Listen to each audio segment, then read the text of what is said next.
2 weeks ago, I participated in a press conference with U.S. Attorney George Beck of the Middle District of Alabama, who's with us today, regarding the arrest of two physicians, or there may have been more than that in Alabama, who were overprescribing prescription drugs to patients.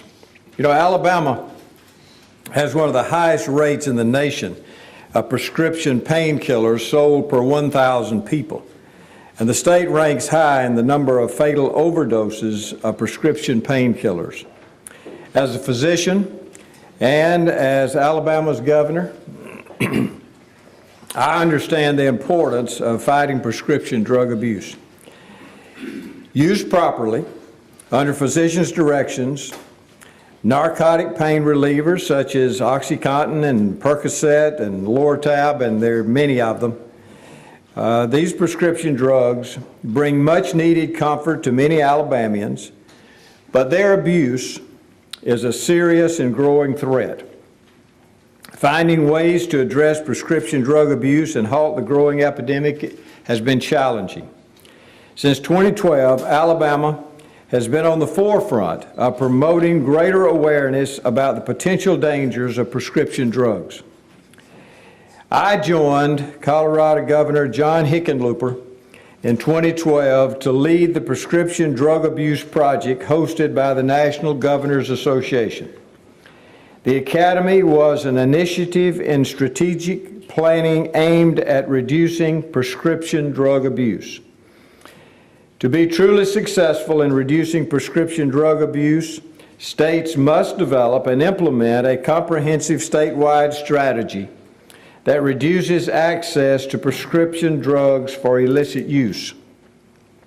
One of the recommendations from the NGA Policy Academy was a public awareness and prevention campaign for prescription drug abuse. When the Policy Academy ended, its mission continued and rolled into the Alabama Drug Abuse Task Force. Most of those members have been working on a broader addiction and drug crime prevention measure. Through the great partnership, the Zero Addiction Campaign was developed. We are here today to announce a new campaign has begun with a single mission, and that's to help Alabamians break the addiction of prescription drug abuse. ZeroAddiction.org is a website for Alabamians to go and get information and to get help. Alabamians can find potential treatment options close to where they are, and they'll be identified by zip codes and by counties. Beginning this week, television commercials highlighting the devastating effects of prescription drug abuse will begin airing across our state. I'm proud of the work that state, federal, and local officials have taken in recent years to combat prescription drug abuse, but I realize that we still have a long way to go. I want to say a special thank you to the members of the Alabama Drug Abuse Task Force for working on this media campaign. If we can prevent this problem and offer help to those who are addicted, we will end the criminal arrest that we saw just a few weeks ago. And as long as I'm governor, we'll continue to address this prescription drug abuse problem. We have several members who are here with us today. Barry Matson is the chairman of the task force and has been instrumental in getting us here today. He'll speak, and then we'll hear from ALEA's Secretary Spencer Collier. We'll hear from Mr. George Beck, and we'll also hear from ADECA Director Jim Byard. And all of these were instrumental in helping with this program and also helping with the funding. The Office of Prosecution Services was awarded a federal grant through ADECA to develop the media and educational concepts for this program. So I'll first call on Mr. Barry Matson.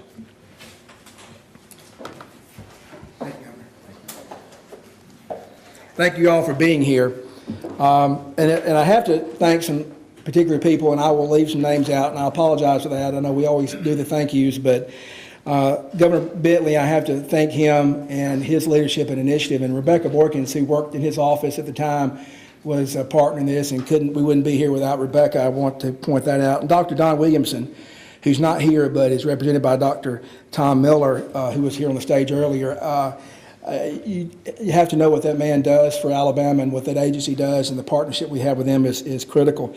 And Jim Barrett at ADECA and Brian Forster specifically managing the grant for us was great. And I have to also thank the DAs in Alabama, several of which are here. Mike Odell, Steve Marshall, Jill Lee, Michael Jackson, Pamela Casey. Am I missing anyone else? Darryl Bailey, I'm sorry. Darryl Bailey. Darryl Bailey's name is a sample on some of the media stuff you'll see in the packet. If you're here from the press and haven't gotten one, there is a flash drive that has the radio, TV spots, and the media on it, and a packet for you. If you haven't got one, make sure you do that. Before I show you the commercial, I want to say one little quick thing. I've been a prosecutor for 25 years, and I've noticed that kind of the way we do things in Alabama is the same way everybody else is. We wait till somebody makes a bad choice, and they make another bad choice and another bad choice, and all of a sudden breaking into a house seems like a rational decision to get money to buy drugs, and we prosecute them. We've done that for years. And now that doesn't lessen the pain of a victim, whether their perpetrator was addicted or not. So crime, selling of drugs and distribution of manufactured drugs is a crime and needs to be prosecuted, and we've got great law enforcement with Spencer Collier's lead doing that. But we kind of avoid or don't talk about the prevention side, or we work on it a little bit here and there. The Alabama Drug Abuse Task Force is an effort to bring together everybody that are stakeholders, from law enforcement to providers, both nonprofit, state, and private, to look at Alabama from 30,000 feet and see what's working and what's not working, quite frankly, from prevention, treatment, and education. There are some great programs. I've met some remarkable people. Virginia Guy from the Addiction Coalition, from the Drug Abuse Council in Mobile, and Shannon Murphy, Dr. Murphy for Sam, Alabama, and now Alabama the Addiction Prevention Coalition in Jefferson County. Lauren Sisler here, some sports anchor in Birmingham, has been a great asset and a great friend for this process as well. So with that being said, where I think we are, frankly, is it's like being at a car wreck scene, and we're in the trauma stages. Traffic is impeded, commerce is stopped. There are people hurting and dying, and we're trying to assess that and get help to the people that need to be helped. We've got overdoses all through our state. Heroin is displacing crack cocaine. I never thought those words would come out of my mouth, but we're in dire straits in Alabama.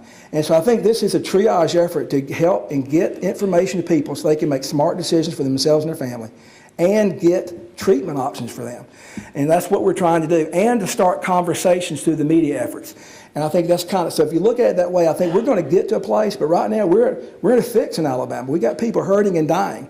We don't talk about it. If I ask right now, and I'm not going to stand up, if you have a close member of your family or a loved one or a friend, or you have an addiction issue on drugs or alcohol, I would venture to say there's not a hand that wouldn't be raised.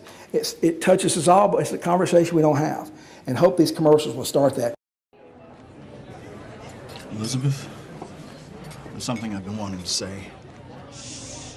A few months from now, I'll be so hooked on prescription pain pills that nothing else will matter to me. Not you, not our relationship, not the kids we've talked about having. All I'll want is the drug. And soon after that, I'll probably overdose. So please, don't marry me. Alabama's prescription, zero addiction. And now for our next question, contestant number 7. Please tell us your name and why you feel you deserve the crown.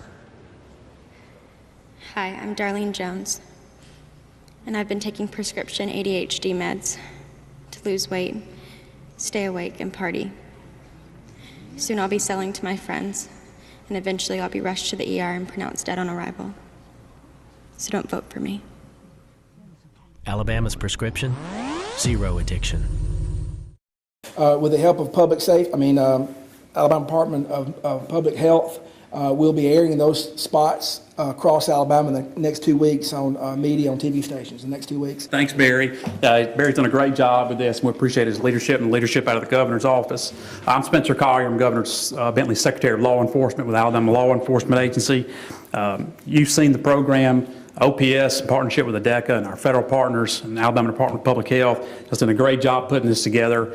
I will tell you from the state law enforcement standpoint, our concern is partnering with our local partners and our federal partners. You see the DEA on here, is when it goes beyond this to the next level. And you're starting to see that in the Jefferson County area with the heroin addiction. Just over the weekend, there was a plea, I believe, from Hoover Homewood PD that dealt with a heroin overdose.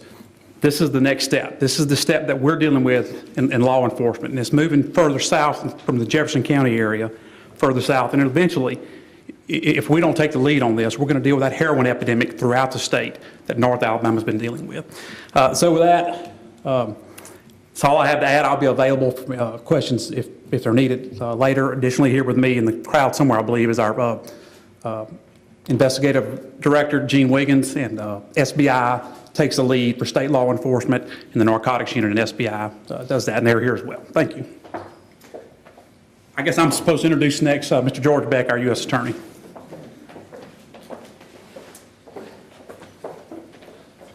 Thank you. I can't add anything to this presentation other than to say that several weeks ago, months maybe now, we have tried to get everyone together, state, local, federal side, to address a problem we think is epidemic proportions.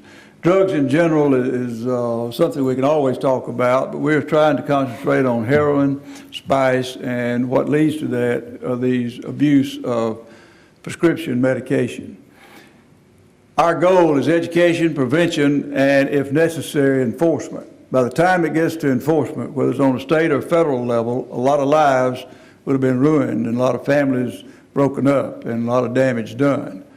These commercials, these news conferences, these proposed ads are to educate the public, educate those who would indulge in drugs, whether it's legitimate or non-legitimate, but to recognize those symptoms where the legal drugs become abusive and to try to prevent a loved one from obtaining too many drugs, from getting hooked, and then transferring to other forms of drug use. We appreciate so much Attorney General Strange is here, all the DAs, everyone, the governor's office especially, who has helped roll out this initiative, and we so much appreciate your being here because we know you're interested. We're trying to contact and get a force out for education, for our state health department, for those first providers, medical providers, those first responders, all of those people who will come into contact with potential abuse, actual abuse, and try to prevent, if we can, to try to assist those who are in need. And if we have to, we will go to those unscrupulous doctors, clinics, pill mills who try to make a profit, who are greedy and do not care about those of you and your loved ones who are abused and who are ruined. Thank you again. Mayor Baird, I think has some words to say. Thanks, George. Mine's very simple. We just help provide some funding. At ADECA, we don't do law enforcement, but we do provide funding. Rebecca Boykins is back there, and Governor, you remember when she, before she, I guess, took her promotion and left us, or demotion, I would say, and left us, she was your point person on this prescription drug abuse plan, and she immediately came to ADECA. You know, we talk about our burn jag strategic options are prevention, education, enforcement, multifaceted jurisdictions, and this prescription drug abuse meets all of those. Education, most certainly, and we're proud to partner with the Department of Public Health, the Governor's Office, the Attorney General's Office, and all of the DAs across our state, along with OPS and everyone else, ALEA most certainly, and the U.S. Attorney's Office. Anytime we can provide dollars that reaches Alabamians in all 67 counties, that's what the governor has mandated us to do, and we're pleased to be a funding partner to assist this program. Thank you.